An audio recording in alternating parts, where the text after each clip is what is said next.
So the subject of this video is bullshit, debunking the myths of business acquisition. And the reason I wanted to do this video is an awful lot of people are drawn into things that they fear, things that they think about this process.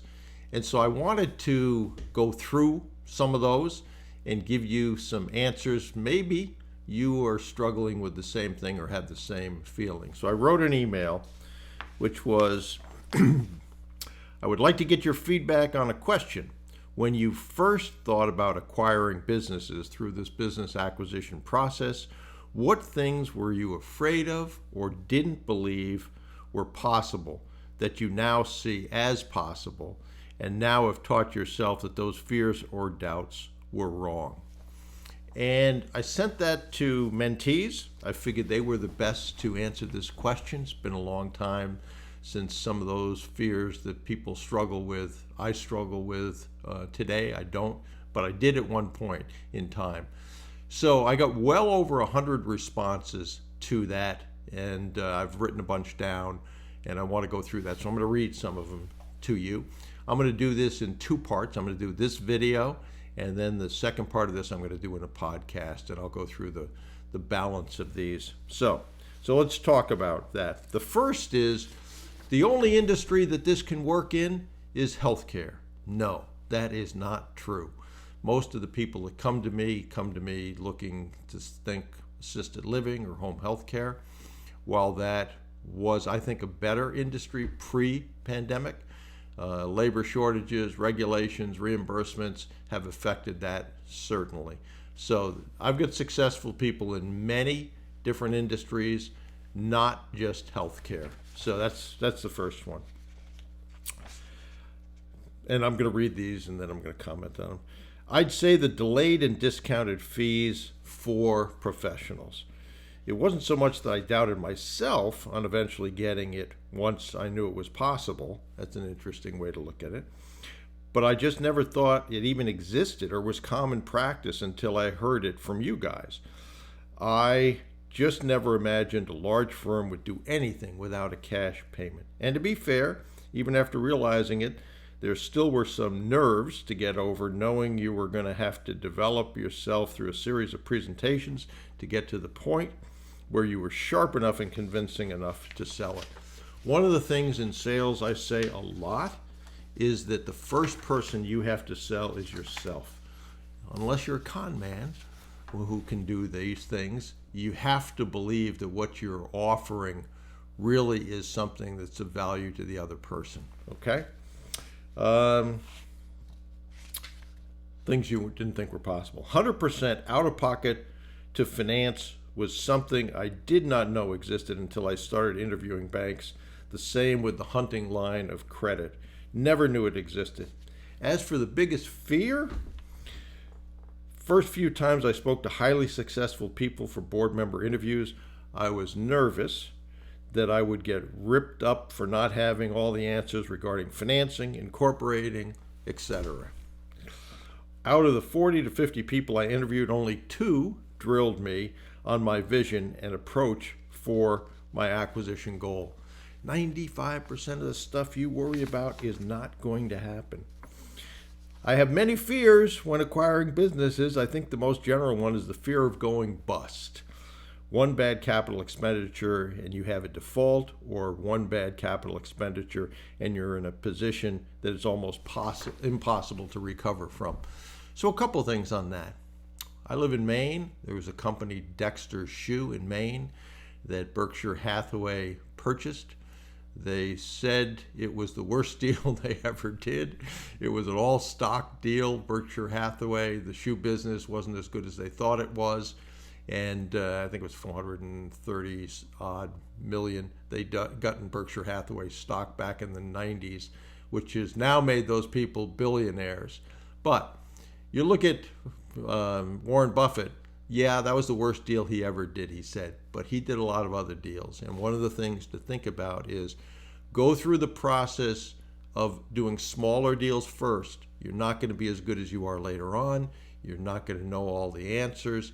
And those small deals, if you have a problem with them, especially seller finance deals, oftentimes you can recover from. Self-confidence and self-esteem are definitely a big part of the process. I've been working on them. I've learned that the more I build those, the more challenges I encounter, and I have to learn to make quick decisions to keep moving. Yeah, self-esteem, self-image, the barometer of success. What am I afraid of? Not being in the USA and doing the process? I see that I don't like getting rejected. Nobody likes getting rejected. Okay. I have a fear of poverty. Okay. And the biggest fear is the fear of not making it. Again, those are really tied to self-image, self-esteem, right? It's an interesting one, and a lot of people feel this. I was fearful of the impact it would have on my family, i.e. spending less time, missing important events, etc. I have come to learn that not doing these things would be a bigger regret than spending less time with my family. I believe that my family would prefer the person that comes out the other end of success to the person that comes out the other end of regret. In the end, I get to choose. Absolutely.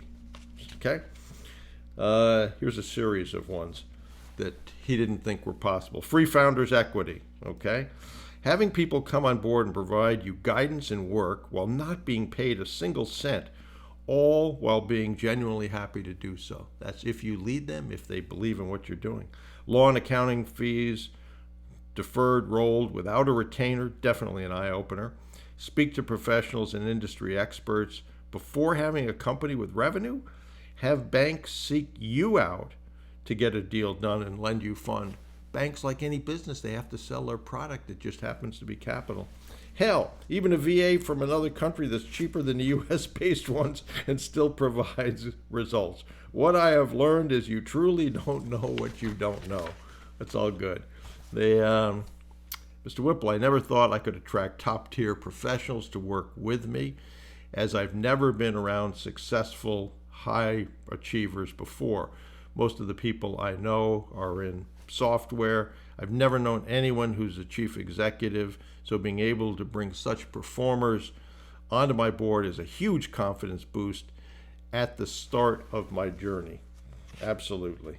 You're going to be uncomfortable until you're comfortable. That's going to be normal, okay? Here are my responses.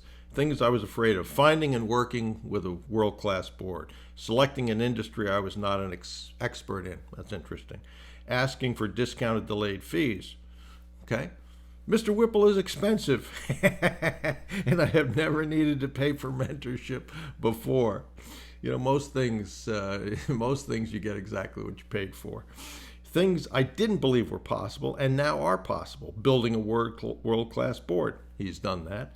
Having others believe in my leadership. He's done that. Moving through the steps. What have I taught myself about those fears and doubts that were wrong?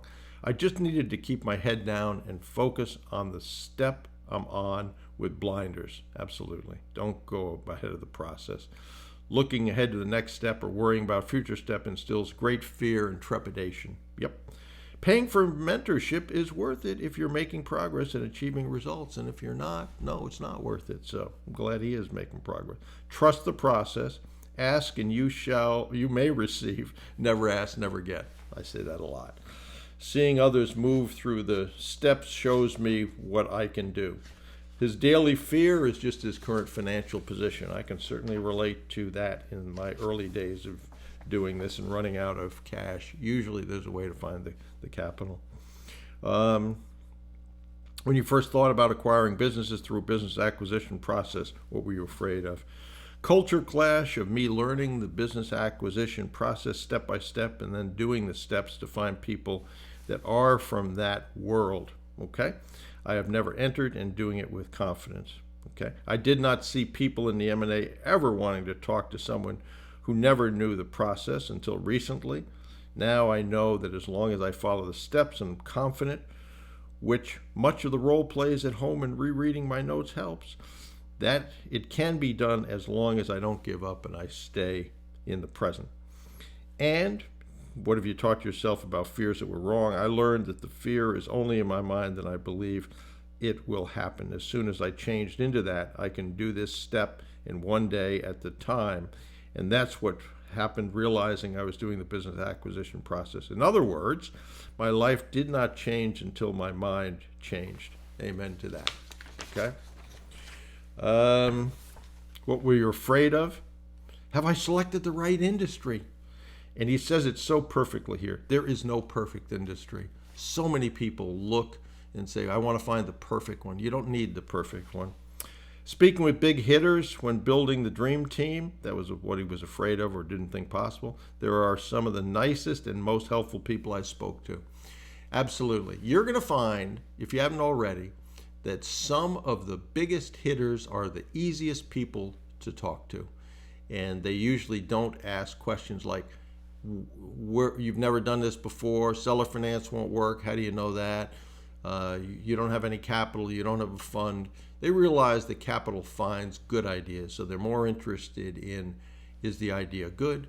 How are you going to do it? They may ask your financing model, but the questions that are asked by non-big hitters are the ones that get very frustrating. Well, I don't think you can do this. I never knew anyone who can do it. You're not going to find that same conversation with the big hitters. Okay. I didn't think that successful former executives and attorneys would be board members to someone who was not wealthy. They love building something and being part of something, and often their children are interested or don't have the same drive. Aren't interested. Okay, their children aren't interested or have the same drive. It's tough to find good mentees. It just is. Our drive, enthusiasm, and vision are more important than knowledge. Okay? I thought that acquiring a business is a huge risk. Let's try that again. But I noticed that pretty much every other heavily promoted option out there, starting a business, estates, crypto, stocks, is much higher risk. Okay? I didn't think that it was possible to actually get the sellers a better interest rate than the banks would give them. I'm talking about buying a business. He mentions a person here. He asks the seller how much interest rate they get for their money, and then he offers them more. That's a case of, you within reason, you name the price and I'll name the terms. Okay? I can best answer your question by virtue of telling you why I became a member of your course. I had no idea how to run board meetings. I had struggled with acquiring loans from banks before. I wanted an edge with respect to finding deals. I was fearful of leaving my family. Thanks again. Okay? My fear was having the credibility that people would take me seriously. I learned that building a board for acquisition is a team effort. Hi, Bruce. Not requiring your own money, the ability to recruit seasoned veterans to help you build and deal with the professionals that you must surround yourself with, the belief that you could actually achieve your acquisition goals. It's better to fail than not to take action and have those results. Amen to that. Fixing the mindset was crucial. Absolutely. I didn't realize initially how closely related this was to success, not only in acquiring businesses, but also in life. Getting a board member, especially a chairman, is really hard to make them understand how we do the acquisition process. Sometimes it's not so hard. Rest of the issues were smaller, which aren't significant. Nobody I knew believed that it was possible to acquire businesses with little down or no down. That's a function of who you spend time around. So that's the first group that I wanted to pass on to you. Again, this is bullshit. Debunking the myths of business acquisition.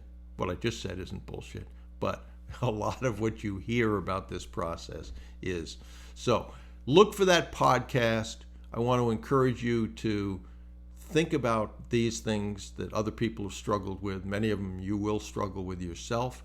Understanding the steps is critical. The Acquisition Advantage Bootcamp, if you don't have it, will walk you through that. The selecting an industry, there's a reason that I just recently did a selecting an industry course, because so many people said, well, healthcare, and didn't know that there were other possibilities that could work, so that was important.